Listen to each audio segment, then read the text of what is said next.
আপনারা জানেন যে যাচাই বাছাই কালে আমাদের আসন ভিত্তিক ঢাকা মহানগরীর আওতাধীন 15টি আসনের মধ্যে 13টি আসনের আজকে যারা মনোনয়ন জমা দিয়েছিলেন স্বতন্ত্র এবং দলীয়, তাদের চূড়ান্তভাবে মনোনয়নপত্র বৈধ কিংবা অবৈধ সেই ঘোষণাটি করা হয়েছে।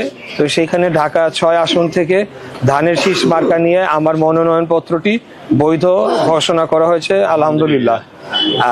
এর বাইরে বিভাগীয় কমিশনার তিনি আমাদের যে প্রার্থীরা ছিলেন বা প্রার্থীদের সাথে উপস্থিত অন্যান্য যারা ছিলেন তাদের উদ্দেশ্যে কিছু পরামর্শমূলক কিছু নির্দেশনা দিয়েছেন, যেমন আমরা যাতে আচরণবিধি মেনে চলি, আমরা যাতে নির্ধারিত সময়ের আগে প্রচারণার যে আচরণ বিধি রয়েছে সেটিকে মেনে চলি, এবং বিভিন্ন স্থানে যে পোস্টার ব্যানার লাগানো হচ্ছে আমাদের সমর্থকেরা আমাদের সম্মতি না নিয়ে হয়তোবা এখনই সেগুলো লাগাচ্ছেন এবং সেগুলো পরিষ্কার পরিচ্ছন্ন করতে সিটি কর্পোরেশন এবং তাদেরও বেশ সমস্যা পোহাতে হচ্ছে।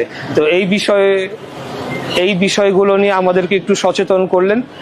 এর পাশাপাশি উনি বললেন যে আমরা যাতে জনগণকে উদ্বুদ্ধ করি আগামী 12ই ফেব্রুয়ারি যাতে সকলে ভোট কেন্দ্রে উপস্থিত হয়ে ভোট দান করেন, এবং এরকম একটা সৌহার্দ্যপূর্ণ পরিবেশে সেখানে এটি সম্পন্ন হয়েছে। আমি ছিলাম সেখানে, জামাতে ইসলামের প্রার্থী ছিলেন বা মেজর দুইটি প্রার্থীর যদি কথা বলি, এবং সর্বমোট 6 জন কোয়ালিফাই করেছেন, না 5 জন ঢাকা 6 আসন থেকে সর্বমোট 5 জন কোয়ালিফাই করেছেন আজকে। এটি আর কি আজকের তথ্য। বিভাগীয় কমিশনারকে আপনার তরফ থেকে কোনো কিছু জানিয়েছেন কিনা, কোনো পরামর্শ বা কোনো ধরনের কোনো অভিযোগ?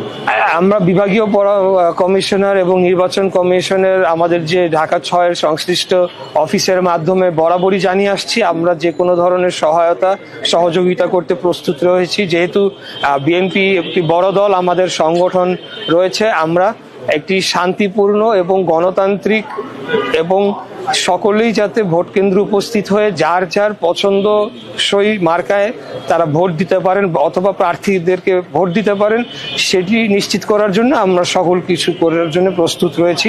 প্রার্থী হিসেবে, একজন নাগরিক হিসেবে এটি আমি রিটার্নিং কর্মকর্তাকে জানিয়ে এসেছি। নির্বাচনে বর্তমান যে পরিবেশ চলছে এটা আপনি সন্তুষ্ট কিনা?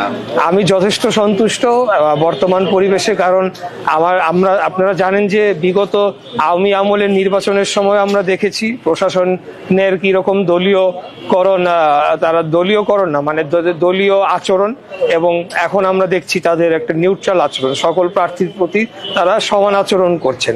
তো এটা তো একটা বিরাট পরিবর্তন বটেই, এটাকে আমরা সাধুবাদ জানাই। আমরা আশা রাখি এটার কন্টিনিউয়েশন থাকবে এবং এটা প্রাতিষ্ঠানিক রূপ লাভ পাবে এবং বাংলাদেশে স্থায়ীভাবে গণতন্ত্র প্রতিষ্ঠা পাবে। ধন্যবাদ, থ্যাংক ইউ। হ্যাঁ, নিয়ে দিন।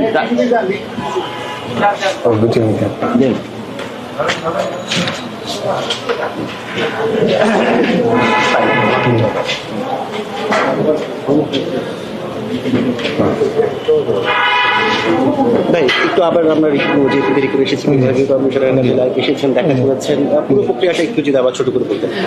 আজকে আমরা ঢাকা 6 আসন থেকে আমার মনোনয়নপত্রটি যাচাই বাছাই শেষে বিভাগীয় কমিশনার যিনি রিটার্নিং কর্মকর্তা তার নিকট হতে আমার মনোনয়নপত্রটি বৈধ নাকি অবৈধ এবং সেটি যাচাই বাছাইকালে সঠিকভাবে সম্পন্ন হয়েছে কিনা সেই ঘোষণা, সেটার শুনানির দিন ছিল আজকে।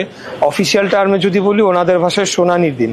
তো ঢাকা মেট্রোপলিটন এরিয়ার 15টি আসনের মধ্যে 13টি আসনের আজকে শুনানি সকাল 9টা থেকেই শুরু হয়েছে। তো ঢাকা 6 আসন আমরা সকাল 10টায় শুনানিতে আমি অংশগ্রহণ করি এবং সেখানে শুনানি শেষে আমার মনোনয়নপত্রটি বাংলাদেশ জাতীয়তাবাদী দলের পক্ষ থেকে ধানের শীষ মার্কা নিয়ে বৈধ ঘোষণা করা হয়েছে, আলহামদুলিল্লাহ। এর পাশাপাশি সর্বমোট 5টি মনোনয়নপত্র বৈধ ঘোষণা করা হয়েছে আমাদের ঢাকা 6 আসন থেকে। সেখানে অত্যন্ত একটা সৌহার্দ্যপূর্ণ পরিবেশ ছিল।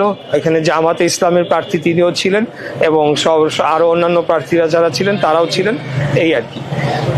নির্বাচনের সার্বিক পরিবেশ নিয়ে এখন পর্যন্ত আপনি সন্তুষ্ট কিনা অথবা মনে করছেন কেমন সামনে? আমি মনে করছি যে নির্বাচনের সার্বিক পরিবেশ অত্যন্ত শান্তিপূর্ণ এবং সুষ্ঠু রয়েছে। আমাদেরকে যেমন রিটার্নিং কর্মকর্তা, আমরা যখন ওনার শুনানি শেষে তিনি আমাদেরকে পরামর্শমূলক কিছু দিক নির্দেশনা দিলেন প্রার্থীদের উদ্দেশ্যে, এবং আচরণবিধি মেনে চলার, প্রচার বিধি মেনে চলার, সেই আমরা যাতে সেটিকে সুষ্ঠুভাবে মেনে চলি এবং সঠিক সময়ে আমরা প্রচারণার কাজটি সঠিকভাবে সম্পন্ন করি, এবং বিভিন্ন স্থানে যে যত্রতত্র পোস্টার লাগানো, নগরীকে নোংরা করা, এই বিষয়টি নিয়ে উনি আমাদেরকে কিছু পরামর্শ দিয়েছেন। আমরাও বলেছি যে আমরা তাদেরকে সহযোগিতা করব এবং আমরা আমাদের কর্মী সমর্থকদেরকে আচরণবিধি মেনেই প্রচার কার্য